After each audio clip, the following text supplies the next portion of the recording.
What's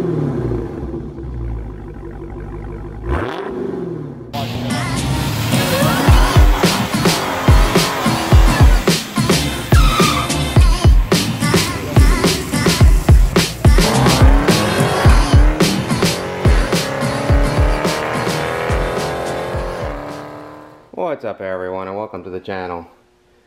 So my last two videos dealt strictly with quarter mile racing and my escapades there.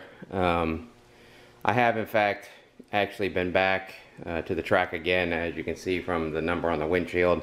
Got in another 7 passes, got a new best time, but more about that later.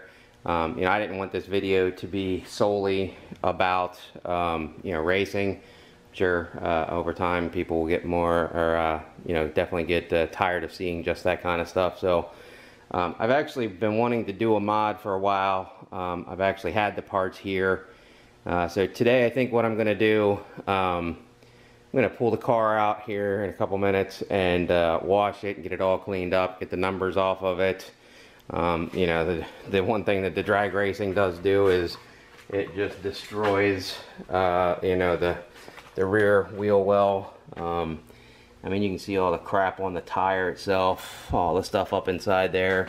I think at some point in the next week or so, I'm probably going to pull the wheels off, clean out the inside of the wheel well to get everything all nice and cleaned up. Depending on how the weather turns out this weekend, hopefully Mod to Fame Fest will still happen on Sunday. That's actually the reason why I've been doing so much drag racing, trying to prepare for that. But anyway, I digress. So I'm going to show you what the mod is that I'm going to work on today, hopefully after cleaning the car. I've had them for a while now. So what they are is a re-badging, or stuff to rebadge the back end. Of course, now I can't get this out of here. Okay, now that the packaging crisis has been averted, I don't know if you guys have noticed, but you know, the color scheme that I'm trying to go for with the car, except for, you know, when the winter tires and stuff are on the car, is, you know, the Go Mango with the gloss black accents. So the gloss black cat head, the when not dirty wheels are gloss black. And I've been trying to, you know, accent even the back. You know, I put the gloss black vinyl on the badging in the back. So while the decals have worked thus far from that perspective, you know, as I clean the car, you know, the edges get pulled up a little bit and stuff, and I find myself constantly, you know, having to adjust them. So I was getting tired of that, so I ended up looking online, and I guess apparently one of the options, I think on the Charger Scat Packs, is a gloss black badging. So I found this online. You can see it is a genuine Mopar OEM part. I believe I got this off of eBay. I think I got them both off of the same seller. I'd have to look that up. I can't remember. So this is in fact a Charger, you know, an actual Charger badge. This here is actually for a Jeep SRT. Again, you can see it's a Mopar, an official Mopar product. I think this is going to look the same. I haven't actually checked this yet. Like I said, I've had these for a while, just haven't been focused on doing mods. So I think what I'm going to do now is I'm going to go ahead and open this one up, and I'm going to take them back to the back of the car and see how they look like they're going to fit. Okay, so I got them open, so now I'm going to go ahead and take them back to the back of the car.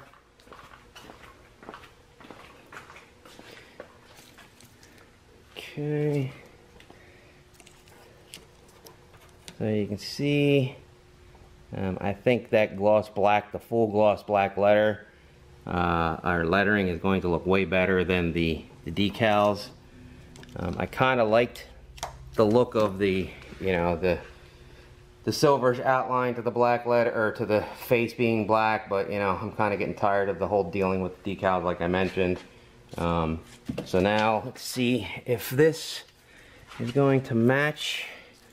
Looks like it should. Looks like they are the same size letters, even though it's for a Jeep.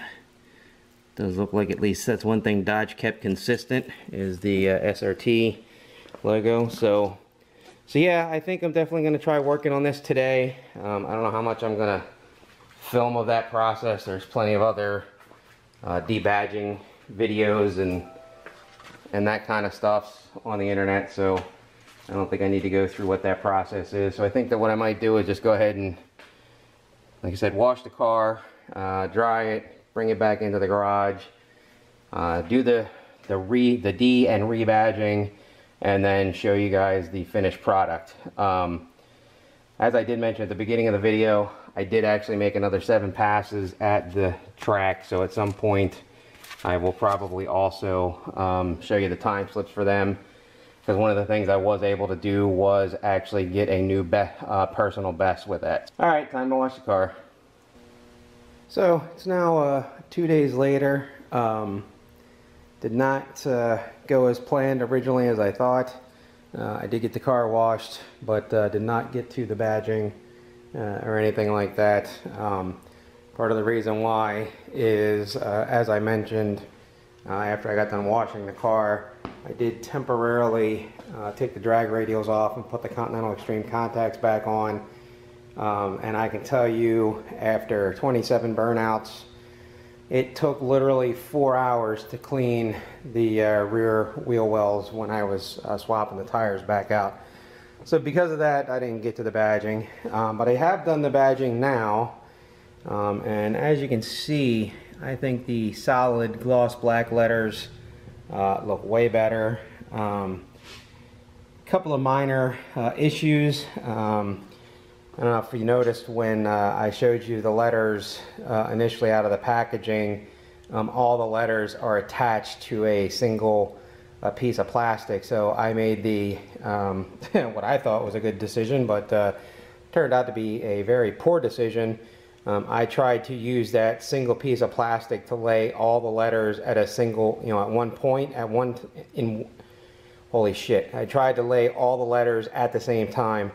And because the plastic was flexible, the letters in the center were touching the car before the ends.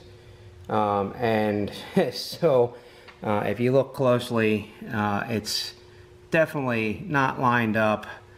I think the G is higher than the rest of them. The spacing is a little jacked up. So I'm going to eventually end up taking them off and redoing them.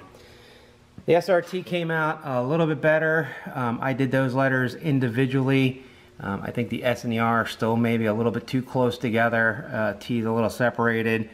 But they seem to be a little bit more in line. But again, I'll probably take them off and redo them. But at this point, I definitely like the look of the gloss black lettering way better than the silver letters with the black decals on them. So that definitely turned out pretty good, other than the fiasco of actually putting them on the car and needing to take them off and redo them. So as I mentioned, I did do a little bit more racing.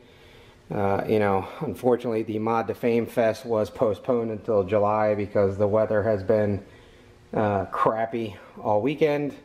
But here's my time slips from the other night. You can see this one's interesting. This one here, I don't know if I have any footage of this one, but this one here was against a pretty modified vehicle, and I forget what it was. But he actually let off. And you can see I actually caught him, and I beat him by, what is that, one 1/100th of a second, or 1/1000th of a second. But like I said, he let off, so that's the only reason I won that race. You can see 11:55, 11:46, 11:86, 11:65, 11:76.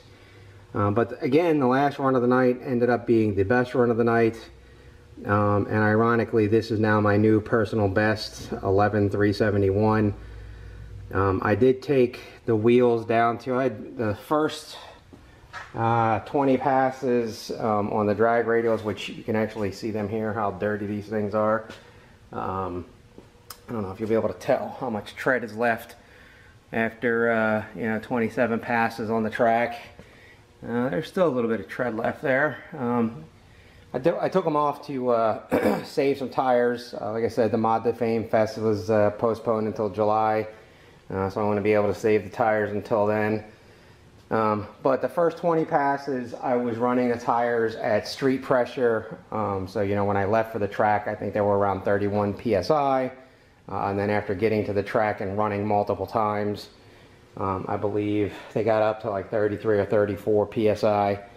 For the last time, by the time I had actually gotten to that race there, what had happened was I had taken the car. They were still about 31 psi when I left to go to the track. After I got to the track, I took them down to, I think, 28 psi, so it was 28 psi warm. So I don't know what the cold psi would have been. But I'm assuming that maybe that's why that particular pass there turned out so well. Also, you can see my reaction time there. I was quite impressed with my reaction time there. 60 foot still isn't that great, but in the grand scheme of things, you can see, let's see, 196 there, 197, so those two are actually consistent. 189, 20, 194, 20 again, and then 187. So that's actually the best 60 foot time out of those 7 runs. I'm assuming that probably attributed to partially why that video is the way it is. So I don't know how much footage I may or may not have from that. So hopefully I will be able to show you some of those races. But again, I don't know whether it will be or not. So anyway, the badging is done. But of course I got to redo it. If anybody's interested in the badges or the part numbers or anything, let me know. I'll post, I'll provide links in the description if anybody's interested. So anyway, thanks for watching, guys.